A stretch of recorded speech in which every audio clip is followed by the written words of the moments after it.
पुस्तक विज्ञान भैरव तंत्र अर्थात भैरव भैरवी संवाद अथवा शिव पार्वती संवाद। व्याख्याकार नंदलाल तसौर।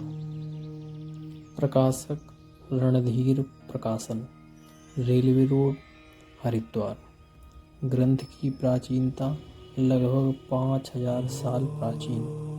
भैरवी के प्रश्न और भैरव के 112 समाधान अथवा धारणाएं अथवा ध्यान की विधि।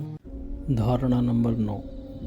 शिखी पक्षैश्चित्ररूपैर्मण्डलैः शून्यपञ्चकं ध्यायतोऽनुत्तरे शून्ये प्रवेशो हृदये भवेत्।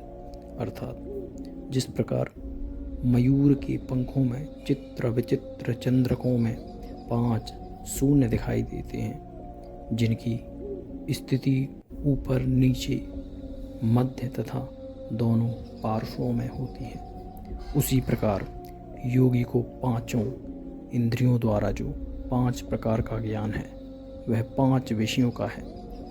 ये शब्द, स्पर्श, रूप, रस व गंध ही ये 5 विषय हैं जिनको ये 5 इंद्रियां ग्रहण करती हैं। इन विषयों को योगी यदि वास्तविक ना समझकर शून्य स्वरूप मान लेता है कि ये मन की कल्पना मात्र है, तो योगी शून्य रूप परम आकाश में प्रवेश कर जाता है।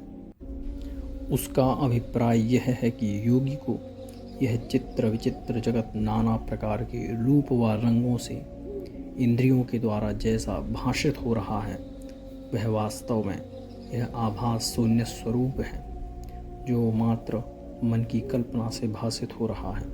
वास्तव में ऐसा है ही नहीं। यह मन की ही एक वृत्ति है जो संसार को जैसा देखना चाहे उसे वैसा ही दिखाई देने लगता है। किसी को वह स्वर्ग से भी सुंदर दिखाई देता है, तो कबीर को झाड़ और झांकर ही दिखाई दिया। वे कहते हैं यह संसार झाड़ और झांकर उलझी उलझी मर जाना है। फिर कहते हैं यह संसार कागज की पुड़िया बूंद पड़ी गली जाना है।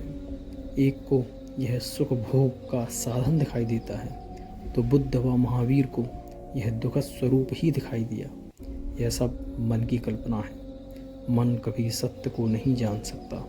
यह सब मन की कल्पना का व्यापार है। ऐसी कल्पना करने पर ही परमार्थ की प्राप्ति हो जाती है। वह परम आकाश में लीन हो जाता है। यही उसकी मोक्ष की अवस्था है, जिससे वह मृत्यु के पार हो जाता है।